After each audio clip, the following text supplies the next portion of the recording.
Halo, saya Daniel Tumiwa. Akhirnya kita ketemu di acara TV ini, TV digital, dan selama 15-20 tahun terakhir ini saya menunggu-nunggu waktu ini terjadi. Yang saya kerjakan selama waktu itu adalah di bidang digital. Dan akhir-akhir ini muncullah kata-kata digital dengan istilah yang online-online itu, dan sekarang menjadi mainstream. Jadi sekarang tepat waktunya untuk kita mendalami, belajar, bercerita, bertanya, apapun itu tentang YOI, yang online-online itu. Kembali lagi di acara YOI. YOI itu adalah dari yang online-online itu. Asik ya? Kalau ngomong yang online-online itu segala sesuatu ada. Luas banget. Nah, niatnya adalah dengan yang online-online itu atau ini kita bisa mulai mendalami apapun yang menjadi penasaran. Semua bisa bertanya, juga bisa berkomentar, dan kita akan coba mengulas. Mulai dari yang online-online itu kan artinya apa sih? Aplikasi, HP, Android, iOS maksudnya. Tapi seringnya gue denger iOS. Atau tadi ngomong Android, ya seringkali HP. HP itu bukan Android bukan HP, ya gitu ya contohnya. Atau kita bicara tentang apa ya, kamera, kadang-kadang kita bicara tentang kata-kata valuasi, unicorn, startup, waduh, pembayaran, fintech, dan lain sebagainya. Kita akan menyentuh hal semacam ini. Hai, Daniel Tumiwa di YOI yang online-online itu. Kita akan bicara tentang startup. Nah, big word, startup. Sekarang tiap dikit-dikit, yuk bikin startup. Masih kuliah bikin startup gitu, bikin startup. Nah, kadang-kadang saya juga bingung. Startup itu sebenarnya kalau lihat bahasa keren dari bikin usaha baru ya.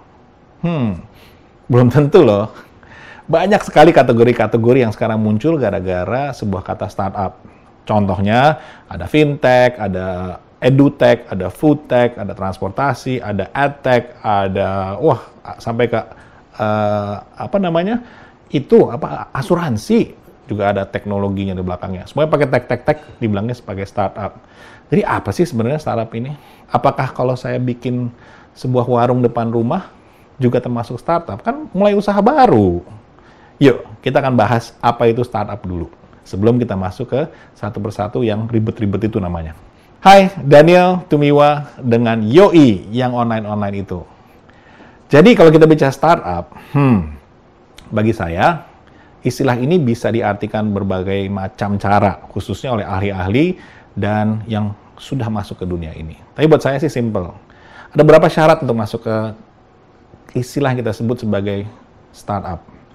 Nomor satu buat saya, startup itu adalah sebuah ide yang perlu divalidasi. Ide itu harus bisa mengatasi sebuah masalah. Satu. Jadi kalau kita mau bilang, saya mau bikin warung, apakah warung di depan rumah saya adalah sebuah startup? Idenya bisa menyelesaikan sebuah problem atau tidak?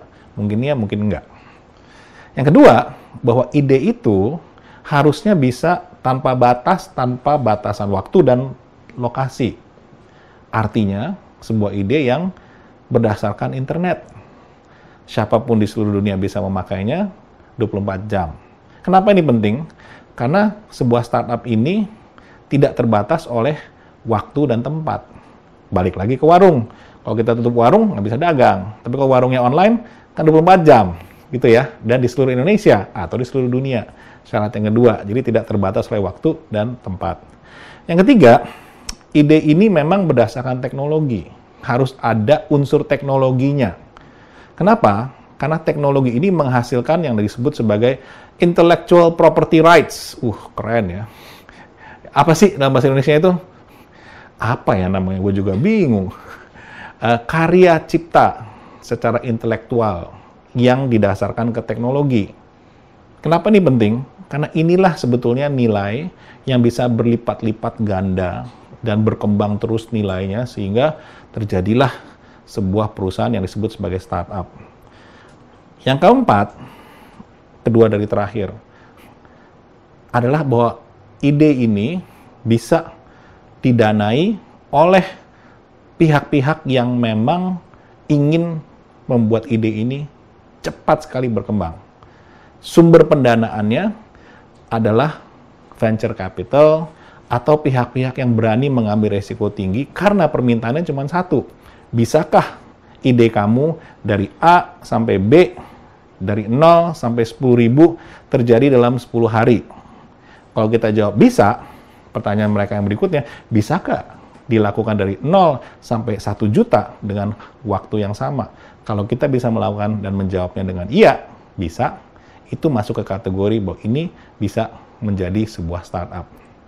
Jadi kalau kita gabungkan semuanya ini menjadi satu, yaitu sebuah ide yang berdasarkan teknologi, menyelesaikan sebuah permasalahan, tidak terbatas pada satu tempat dan wilayah, ke seluruh dunia langsung, dan pendanaannya itu membuka diri dan memungkinkan orang yang menginvestasi itu memberikan uang dalam jumlah besar karena terus bisa berkembang secara maksimum, hyper growth, istilahnya bukan cuma growth biasa ya, udah hyper growth. Itu masuk sebagai startup. Jadi kalau kita balik lagi, warung gue di depan rumah, startup enggak ya? Kalau kita lagi ngumpul-ngumpul dengan teman-teman, bikin ide A atau B, termasuk startup atau enggak ya? So, mari kita tambah pinter, mengevaluasi ide-ide kita, dan melihat apakah benar kita masuk sebagai startup atau tidak. Kalau memang unsur-unsur ada, yuk, sudah waktunya mungkin kita mulai mengejar mimpi kita sebagai founder dan co-founder. Keren ya? Nanti disebut di kartu nama, founder dan co-founder. Jangan bilang founder dan co-founder, tapi warung depan rumah, nggak keren. Ya, nggak ada teknologinya, nggak ada investasi besar-besaran, dan lain sebagainya. Teknologi startup akan menjadi masa depan Indonesia. Anak-anak muda akan fokus ke sana. Kalau ditanya, mau kerja di mana nanti? Di perusahaan A, B, C gitu. Kayaknya udah nggak ada deh. Pengennya pada bikin startup. Yuk, rame-rame bikin startup. Oke, apa itu unicorn? Nah, unicorn itu tergantung melihatnya dari si binatang atau mau ngomong tentang yang di internet. Unicorn itu kalau dari binatang adalah binatang mitos, dalam bentuknya seperti kuda tapi ada culaknya. Nah itu karena saking jarangnya unicorn itu dipakai sebagai istilah dalam semua cerita-cerita, itu juga yang dipakai sekarang kepada perusahaan-perusahaan yang di online itu yang nilainya adalah $1 billion lebih. Kenapa hanya sedikit startup? Apa itu valuasi? Apakah itu aset seperti gedung, surat berharga, atau seperti apa? Nah, unicorn kan capnya tuh $1 billion atau 14 triliun rupiah ya. Dari mana hitungannya? Saya anak-anak gue apa gitu. Nah, jadi dalam proses membuat sebuah perusahaan online, teknologi startup, cara memvalidasinya itu bermacam-macam dan tidak ada aturan yang baku. Tapi yang paling mudah dipakai atau paling sering dipakai ada beberapa hal. Yang pertama, apakah perusahaan kita, startup kita itu bisa menghasilkan uang, revenue, penghasilan, pemasukan, dan diproyeksikan dalam 2, 3, 4 tahun berapa banyak penghasilan uang itu. Itu satu buah cara, dan sekarang dianggap sebagai cukup kuno. Ya. Cara yang kedua adalah nilai apa yang diciptakan dan berguna bagi masyarakat. Jumlah orang yang memakai dan kemungkinan jumlah orang mau memakai di masa depan adalah berapa. Jadi kalau kita lihat sebuah ide ini bisa berkembang sebesar apa sih? Salah satu unicorn kita lah Gojek.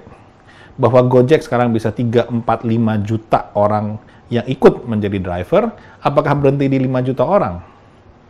Enggak kan? Bisa sampai 150 juta orang misalnya. Jadi nilai 150 juta orang misalnya, kalau dikasih satu orang masuk menghasilkan nilai tertentu ke penggunanya, yang naik ojek, yang nganterin makanan, itu berapa nilainya. Jadi itu salah satu cara yang kedua yang sekarang lebih banyak dilihat.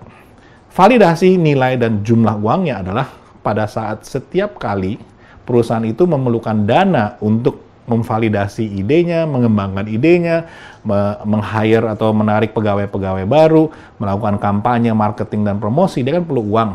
Karena belum ada pemasukan, investor-investor lah yang memasukkan uang. Nah, setiap kali ada investor masuk, disitulah terjadi validasi nilai dari perusahaan itu. Misalnya sekarang, satu lembar saham dari sebuah startup unicorn, dulunya pernah loh nilainya Rp1.000 misalnya. Nah, contoh, misalnya perusahaan startup ini ada investor mau masuk. dia melihat bahwa nilai perusahaan ini adalah kira-kira $10.000. Dan untuk itu, dia memasukkan uang $1.000 ke dalam perusahaan, dan dia mendapatkan 10% dari kepemilikan. Jadi kalau 10% kepemilikan adalah $1.000, 100% kepemilikannya kan berarti kan 10.000. Nah, untuk itu, disitulah terjadi kesepakatan tentang nilai perusahaan itu adalah 10.000. Nah, tambah lagi dalam tahap berikutnya, perusahaan itu perlu uang lagi, ada yang invest lagi $1 juta, invest lagi $3 juta, $30 juta, $100 juta, dan setiap kali ada uang masuk, kita sepakat nih, nilai perusahaannya berapa. Sehingga orang masuk $100 juta, saya dapat misalnya 20%, 30%. Nah, itulah cara berhitung nilai validasi dari valuasi perusahaan itu sendiri. Sekarang, itu terjadi dalam ruangan-ruangan tertutup, tidak diumumkan, tapi sama-sama bisa mengumumkan bahwa terjadi sebuah investasi. Perusahaan X masuk ke perusahaan startup baru ini, dan membuat nilai valuasinya naik gara-gara investor itu mendapatkan sekian persen dari kepemilikan. Hitungannya seperti itu. Makanya bisa terjadi sebuah nilai sampai $1 billion dan lebih. Itu yang dimaksud dengan nilai unicorn. Ada berapa unicorn di Indonesia dan kenapa hanya sedikit startup yang masuk kategori unicorn? Di Indonesia saat ini kita bersyukur kita sudah memiliki 4 unicorn. Di ASEAN ada 7, 4 diantaranya di Indonesia. Itu prestasi yang luar biasa. Tapi kalau dilihat, apakah itu sudah kita harus puas? Enggak. Karena ini baru mulai. Masyarakat Indonesia luas sekali, sehingga Indonesia memiliki kemungkinan terbesar memiliki unicorn-unicorn baru.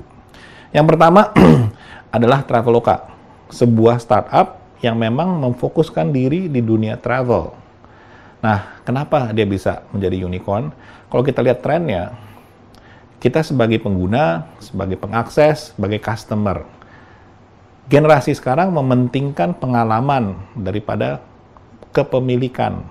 Jumlah uang yang dikeluarkan lebih banyak untuk travel, melihat sesuatu, beli tiket pesawat, kereta api, hotel, dan lain sebagainya.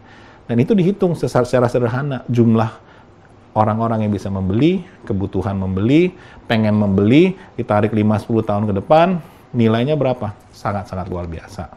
Dia membuat proses bookingan hotel dan pesawat jadi sangat mudah. Dia berhasil membangun sebuah brand, semua orang tahunya booking di mana? Traveloka. Itu memiliki nilai yang luar biasa sehingga pantas akhirnya setelah mendapat suntikan dana terus-menerus duduk sebagai salah satu startup yang kategorinya adalah unicorn. Yang kedua, Tokopedia.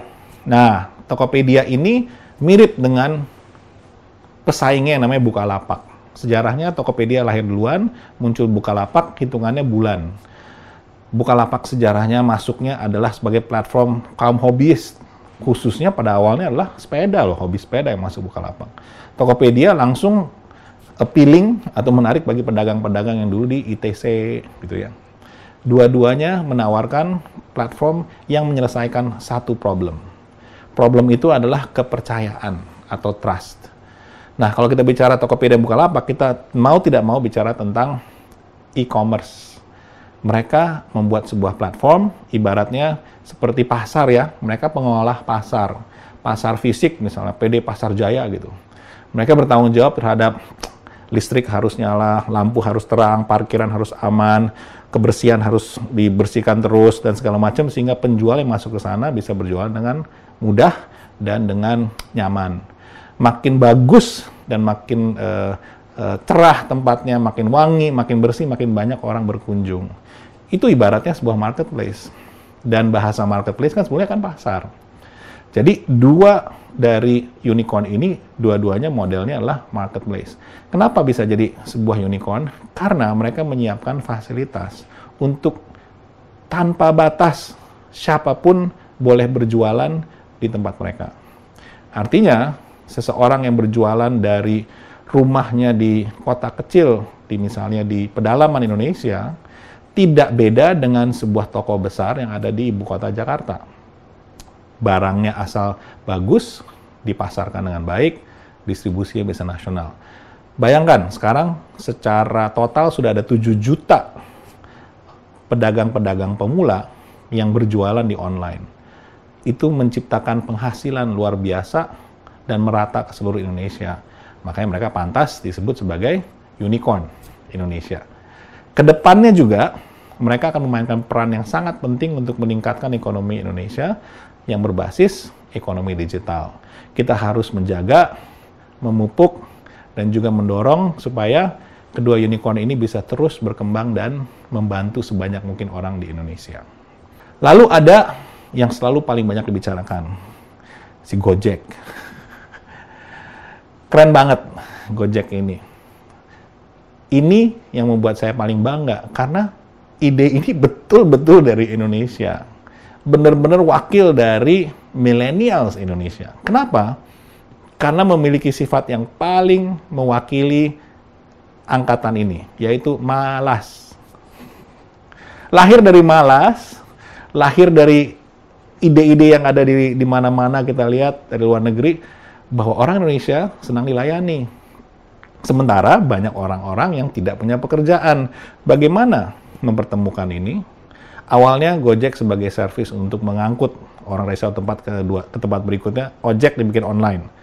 Untuk mengisi waktu, ngantar dokumen.